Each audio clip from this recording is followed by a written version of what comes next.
Finally, an SEC win to talk about. Big Joe Kleine and Ernie next on the formula to turning this thing around.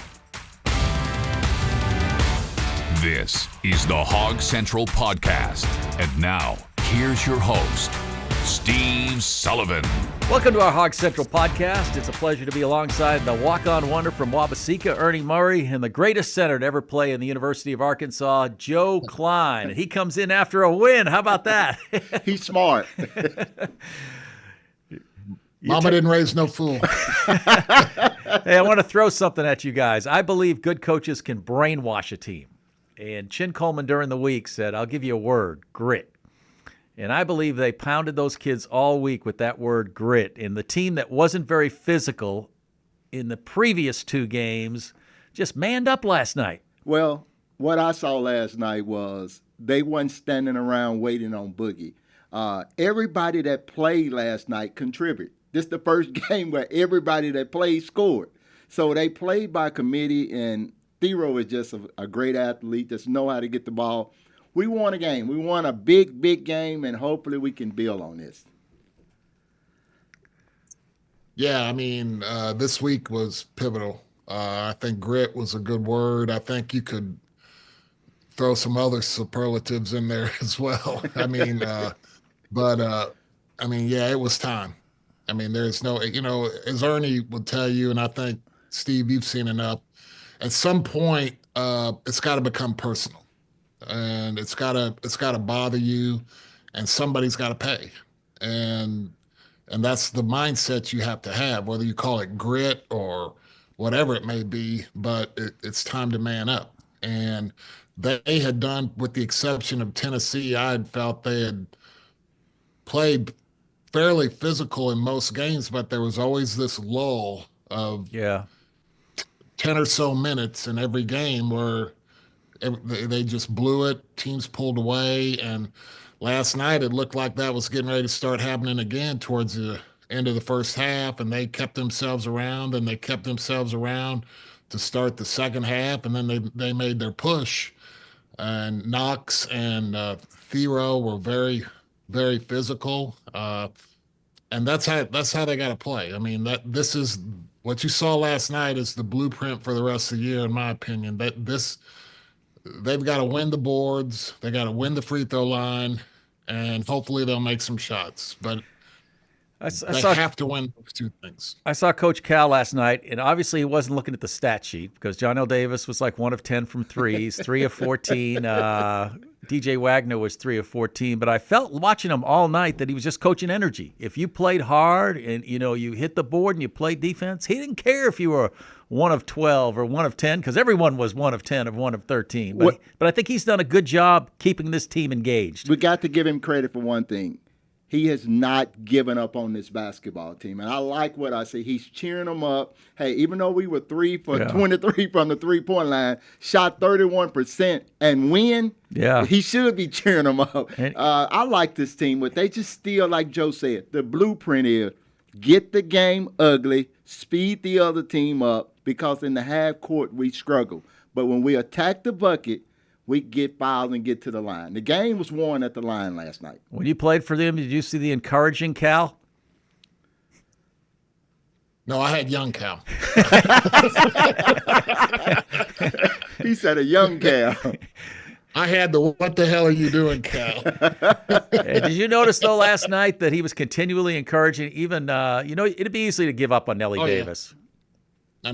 No, he one thing Cal can do is he can read the room. And this is a young, getting on these guys and tearing them up. And, I mean, I think he has, and being in practice, this is a good bunch of guys. Yeah. They are sincerely trying. I don't think there's any infighting or you getting more shots or anything like that. I just think, like so many teams, like every team nowadays, they're all coming together. They're trying to figure it out. Injuries have delayed that. And now it's delayed it even more, and they're trying to find their foothold. And they've lost some games that they were right there with, and let them get away. Here's the thing that's amazing. I had Texas A&M last weekend, so I kind of dove into them. And I want you guys to answer me this after I give you these stats. A&M in all of college basketball, they rank 306th in three-point percentage. Wow. They rank 206th in two-point percentage. They are 276 in free throw percentage. How did they score? So what do you think? Can I tell you how they win? What do you think their overall offensive efficiency number is? That's just that the offensive efficiency is how good you are offensively. You're ranked. I'd say that to be like 200th or 250th or something like that. Yeah, I would say closer to 300. But I'm gonna tell you what. 33rd. 33rd. Right. You know why? Why? You know why? We saw it last night with Arkansas. They are monsters on the offensive glass. Correct. Yeah. And they don't make their free throws. They shoot 67%, but they get there. They score like 5 points a game more and shoot 20 percentage points. LSU was 85%. A&M was 67%, but A&M scored 5 more points a game from the free throw line. That's what I'm talking about. Because they go to the line. Hey, so you're saying Arkansas can play like this every night and win? Right. I mean, A&M's doing it. Yeah. Mississippi's doing it. Mississippi State has done it in the past. Yeah. Hey, if you hit the boards and you get to the free throw line, you can really compensate yourself for shooting the ball bad. But you can't do both. You can't shoot the ball bad and not get to the free throw line and not get to the boards, and we've seen that. I'm not saying it's a better team without Boogie. I'm saying it's a different team because right now you're not going to see the 3-guard look. You're going to see, and I thought this was the big thing, Carter Knox is a man. And now you have Knox and Theo on the wings, and you become a different team. And it can interchange the guys in the middle, but those wings are going to play like 35 minutes a game like they did last night, and you become a different team.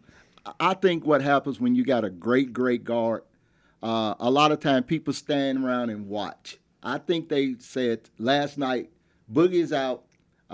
We all got to play our role. And sometimes that can hurt you when you have a player that demands the basketball. Yeah. I thought last night they did everything by committee. Hey, we had some good wide open looks. We just didn't make it. As Joe said, I said this 2 weeks ago. Attack.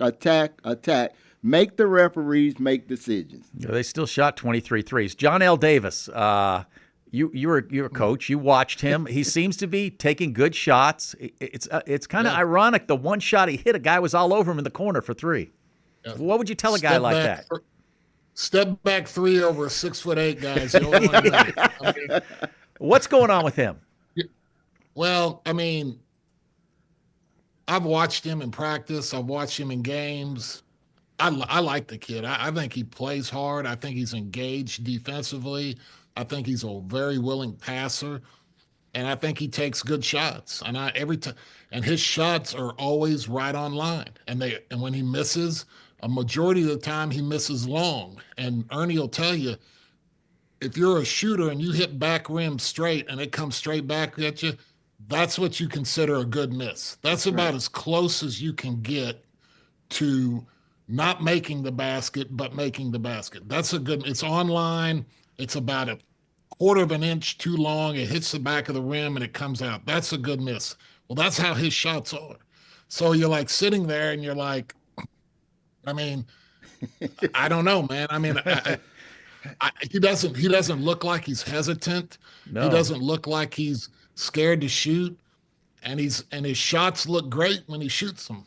They're just not going in. And so, I mean, I hope he keeps playing like he's playing because, I mean, I don't have anything negative to say about how he plays except that he misses good shots. Yeah. And, you know that's got, hopefully change. A guy that's a shooter, Joe noticed, sometimes when you're struggling from the 3-point line, you need to start inside with the 2-point shot. And I think most of the time his first shot is a 3-pointer. I wish he would get in the offense a little bit more and maybe shoot or 2, get some confidence back in his shot. And then I think, the rim gets bigger if you make one. Yeah. Hey, one thing, if he turns, Ernie, that's a great point. Or get to the free throw line. Get to the free throw line. If he turns get yourself relaxed a little bit. Get relaxed. If he turns things around, he needs to thank Cal, because a lot of guys, when they see these numbers, would say, "Hey, you're not shooting anymore. look at the stat sheet. You're 1 of 10 from 3-point range." And it's it's human nature to look at your stats. But Joe says, I thought the same thing. Look at him; he's taking good shots. Yeah. They're good misses, and it's every time it goes up, you think this is the time it's going to fall. And hopefully, he's got one of those 6 of 10 games right around the corner. But my question would be to Johnell Davis. Johnell Davis, sorry. Yeah. How many jump shots are you putting up every day? If you're just doing it at practice, then you're doing yourself a disservice. Especially as a shooter and you're struggling, get in the gym, shoot an extra 200 or 300 jump shot. Joe knows this. Shooting is muscle memory. And, sometimes, with all that stuff the kids have going on with the phones and everything they have going, they don't fall in love with the game. Some people play to play, but are you playing to win? And I think sometimes some of these kids in today's world, they just playing to play, not playing to win. Yeah, I mean, I agree with that. Every time I've been to practice, he's there shooting. I don't know. I think I think, Ernie, your point earlier though, I think to start the game, they give you 3 points for a 3-pointer for a reason. It's a harder shot. Correct. So get to the game, get yourself to the line, drive it, get in there, force some contact, get to the free throw line, make 2 or 3 free throws to start the game, get feeling good about yourself, maybe make a good pass, good defensive play, and get to where you're feeling good about yourself. Don't go in there hunting threes. Now, if you get a wide open 3, man, you got to shoot it. You're a shooter. But, don't go in there hunting threes. Go in there playing ball. Go in there thinking defense. Go in there thinking I'm going to bring energy, and just let things happen. Sometimes what shooters do that are very, very confident, and you want this, but they're going to shoot their way out of it. Yeah, and, right. He's doing that. And to me, I think we're seeing that. And to me, I would like to just see him concentrate, because it's human nature for him to shoot it. He's a scorer. He doesn't have to think about shooting the ball. So I would tell him, I'd say, look, man, throw your energy into the defense, throw your energy into moving the ball, cutting, driving it, and your instincts are to shoot. So when you're open, you're going to shoot it. So don't go in thinking about shooting. Think about other aspects of the game, and that might take your mind off of shooting. Correct. And you might be a little more relaxed. Hey, at Florida Atlantic, he was a scorer, not a shooter. He shot 30% of his shots were 3-pointers. At Arkansas, 70% of his shots are 3-pointers. Hey, I want to know about Carter Knox. This is the one game he played 35 minutes. He was one of the guys. I mean, he looked great. I don't know if there's any correlation between free throw shooting and other shooting, but he looked great from the free throw line. They were almost automatic. 11 for 12. How much can a game like that do for? This is a 5-star guy who came in, obviously thought he was going to make a big impact, and now he's playing 35 minutes in the first win of the season. Well, SEC win. I think what happens is sometime a guy that's a 5-star, you have to give him time to develop. I know it's a lot of pressure on those guys to come in and develop right away, but give him credit. He has played hard all year. He just had never put one together. But last night, he wasn't pulled as much. So he played 35 minutes. It's probably the first game he's played over 25 or 30 minutes. So he contributed last night. He was 11 or 12 from the free throw line. That's where the game was won. I like Carter. I like this basketball team. As Joe said, we got to get to the line. We got to mix it up. And I think Cal token press last night got us some easy tournament. Yeah. Yes, and that's what you got to do with this team. You got to give them some different looks. Yeah, I mean, again, the blueprint from here on out, I think, is rebounding and free throw line, making it, at least making as many as your opponents. You can't get beat at the free throw line. You can't get beat at the boards. Nobody in this league really, in my opinion, Alabama and Kentucky, probably the exception, that are just incredibly unbelievable shooting teams. Yeah, I mean, every team you've seen, Alabama plays Ole Miss, and they can't make a shot. Kentucky against Georgia, so on and so forth. So it's not like every night you're going in there and going, oh my gosh. I mean, Georgia last night, I think they were averaging 5 threes a game, made 5 in the first half, and were over. Yeah, they did. The rest of the way. So, I mean, it's just the thing you gotta be aggressive offensively, driving the ball. The ball's got to move, and you gotta rebound, man. And that's why I like Carter Knox, Theo. They're very athletic. I know he only played 11 minutes last night, but Brazil was sticking his in there. He had 4 fouls, but he was sticking his nose in there. Billy Richmond's going to be a kid that he's aggressive. He's going to get in there and he's going to stick his nose in there. He's not afraid. Z's starting to come around a little bit. He needs to be a little more aggressive, but if they can ride that, Wagner's going to be, he's always aggressive, and Davis is always aggressive, but they got to get after it and rebound and get to the free throw line, and then pray that we make some shots. Hey, football fans, the college football playoffs are here, and the Triple Option Podcast is your go-to source. Be sure to join Urban Meyer, Mark Ingram II, and I each week as we march closer to Atlanta and crowning a new college football national champion. Well, Thero's line, it looks like he played for a different team. He was 5 of 8 from the floor, 7 of 9 from the line, 11 rebounds, including 5 offensive rebounds. And how good was he when the game was on the line? I mean, took it in the paint, made the officials. Got a rebound. And clutch. Yeah, what a great player he's been for this team through the ups and downs. You pretty much get a good performance out of Theo every night. He's a young man that comes to play every night. If he's not scoring, he's still going to give you rebound. A lot of coaches keep up with touches and all of that stuff. Joe know about that. But he touches a lot of ball. He affects the game in all areas. On the defensive end, you think about all the key offensive rebounds he had late in that game. And that's the kind of kid you want on your back. He's a winner. I was so excited to watch those kids finally win.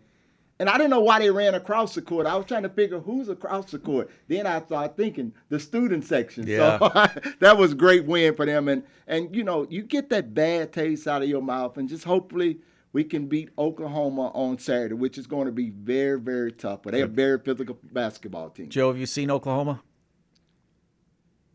Yeah. Get ready for another game like you just had. I mean, they're Porter Moser team. They're going to grind you.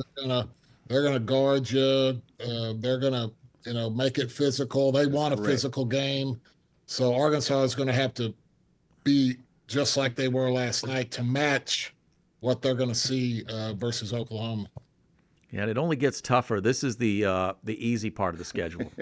I mean, these wins are going to be precious. I mean, this team is not talented enough to blow anybody out. So you're going to see a lot of these games like this where you're going to have to be the better team in the final minute or minute and a half. Yeah, and when the game got, I call it ugly, when he sped Georgia up, the crowd got into the game. The crowd fed off of the token press really, I think, turned this team because we wasn't getting anything at first, and the press started to make Georgia big man caught it, crucial travel. We got to do things like that because this basketball team, as we said, right now not making any shots. So you got to get the game 94 feet right now. And when you got Carter Knox, you got Theo, you got Brazil, you got Lynch. So you got to use that to your advantage. Yeah, you change your team when you take Boogie out and you put Carter Knox in. You become a more physical, imposing team. When you got those wings, and Carter Knox only took like 3 shots last night or 5 shots. He didn't take a lot. He loves to pump the 3 too. He was 0 of 3. But it's going to be an interesting look the second time we see them. They can't shoot. No one can shoot this badly. I guess Texas A&M's a good example. But I can't see Arkansas. Only one other time in history, according to Hog stats, they've had these numbers, and they lost by 32. Wow. Lost by 32. Yeah, that's how bad these numbers were. I mean, you were 3 of 23 from three-point range. I would bet they didn't have the rebounding numbers they did in that game. No. Yeah. Those A&M numbers are just crazy. Yeah. I mean, you sit there and, because I remember I was looking at it and I saw the offensive efficiency and I was like, there's no way. And you know what, that cannot be right. I started looking at it more, and they're the number one offensive rebounding team in the country, and they're the number one team in the nation almost at free throws attempted per game. Wow. And that's why they win. That's why they won last night. Yeah. Joe, as a coach, you've lived through some losing streaks. What is it like in that team element to break through and and get some verification for the work you've put in? Well, yeah, it's a relief. I mean, it's a relief. I mean, nobody wants to win more than the players and the coaches. I mean, they feel the burden. You feel like you're letting people down, especially when you're younger and in college. And you want to win. You have crowd support, fan support, all the hype before the year, and it's kind of crumbling right before your eyes, and you're kind of, trying to find a way out. And sometimes, again, you get focused on, we got to make more shots. We got to make more shots. We got to make more shots. And yeah, you do, but you got to stop people. I mean, the way you stop runs in a game and the way you stop, runs of losses is that you're able to get 2 or 3 stops in a row to extend your lead, to get back in the game. You get to like we were talking earlier, you get to the free throw line, make a couple free throws, you relax, you start feeling better about yourself. But man, when you come out there and you just start jacking threes, and then you're not getting to the glass, and you're not guarding anybody, you're not getting to the free throw line. I mean, it can spiral real bad in a real quick way. Yeah, I just want this basketball team to shoot more twos than we're shooting threes. We're not making threes. We need to get to the line. I'm like, Joe, let's attack. I keep saying attack. Attack the rim, make the referees, or you make a good decision. Too many guys are shooting threes. When I played and Joe played, he probably can tell you, Coach Sutton and Coach Richardson really didn't want but 2 or 3 guys shooting threes. Yeah. But, on Arkansas, I think these guys were so good in high school until sometimes you convert back to how you played in high school. And Coach Richardson used to say, it's a reason you open. They know you can't shoot. So that's what teams want us to shoot the 3 ball. I think this is a better way, too, to break your losing streak rather than have fool's gold and you hit 10 of 23 from three-point range and you think you could do that every night, where we've seen this team, and they can't do that every night. No. This is not a great shooting team where flip side. There's no team in the SEC that can do that. Yeah, you can repeat the rebounding and effort in the crashing the boards and getting to the line. Yeah. Look at Ole Miss. Look at Texas A&M. Look at Mississippi State. Correct. That's what those guys do. And they don't have gaudy 3-point numbers, but they're there every game. I mean, they're there every game. Shoot. Last night, Ole Miss went the last 3.5 minutes without scoring and lost by 1. They should have won the game going away, but again, you go 3.5 minutes late in the game and don't score at all. Yeah. And only lose 1. I mean, that in itself is against the 13th ranked team in the country. It helps your margin of error, man. If you can do those things, it gives your whole, I always used to tell kids when I was coaching them, I was like, if all you do is shoot and you come in the game and you miss your first 3 shots, and we know you're not going to rebound, we know you can't guard anybody, and we know you can't, well, we're going to take your butt out. That's correct. Because we're going to just sit there and go, it ain't his night.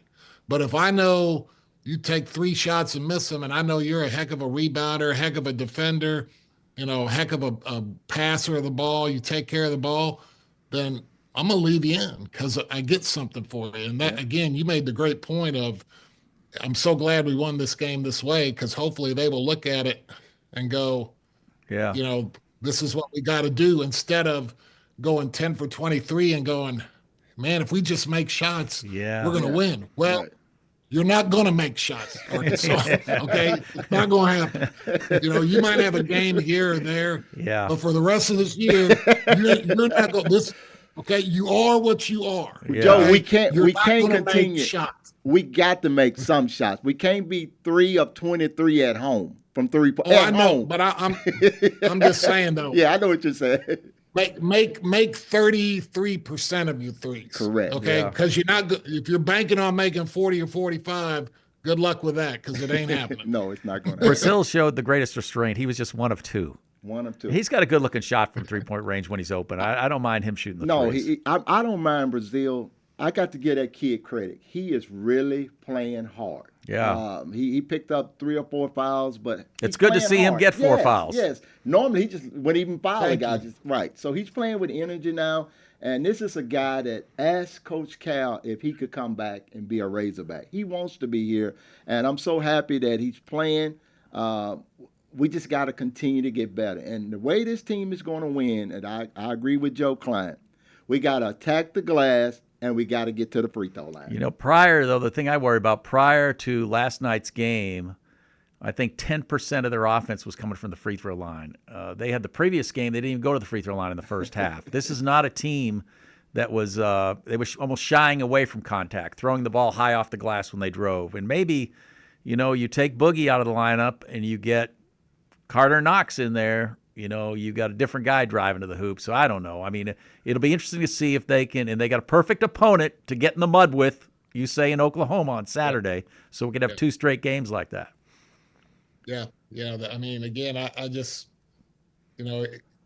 those things have to be in place, from here on out. And then if you make shots, that's icing on the cake. If you have a good shooting night, it's going to be a good night. If you're going to the free throw line and dominating and being physical on the glass and you're making shots, you can play with anybody then. I agree. What I would like to see is us come out and just play and have fun. And I think Coach Cal is really pushing that. He wants those guys just to play and have fun. Fun is winning. Yeah, but you got to get them almost close to winning because we weren't even close to winning. Yeah. Oklahoma, to me, presents a problem. They got a great point guard. Joe probably can tell you his name. Fears. They create a problem, and they are very physical inside. And if we play like we did last night, it'll be a great game. But if we come out and don't man up, it could get ugly. Yeah, Mike White praised Arkansas's quickness on the edge. He said they switched well. He said and they got hands in their 3-point shooters. But I think Joe had it right earlier. Them hitting 5 threes in the first half was the best thing for Arkansas because they are among the worst in the country in 3-point percentage. And they started hoisting threes in the second half and didn't hit one. And that fool's gold will do you in, and hopefully Arkansas saw that last night when they hit 3 of 23 and won the game. That was that blueprint there. 18 of 58 from the floor, including 3 of 23 from but what they have, 18 offensive rebounds? Yeah. And that's Georgia, extra opportunities right there. Yeah, and they converted on the second chance points.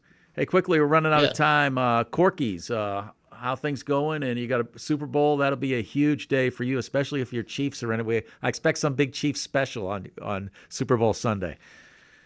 No. No. I just, like I said, I'm just riding this Chiefs wave. I've told you 100 times, Sully. It's like the Patriots. I hated the Pittsburgh Steelers growing up because they were always going to be there, and the Cowboys for a little bit, and then the Patriots. And I was like, we'll never be the hated team, and now we're the hated team because we're in it all the time. I don't know how to act. Hey, it's good being the hated team. It is. That's a good deal. We'll have a lot of specials going on, and we'll have the game on there, and we're definitely thinking about cooking up all kinds of stuff for the Super Bowl. Yeah. So you saying Kansas City is automatically in the Super Bowl? No, I did not say that. Okay.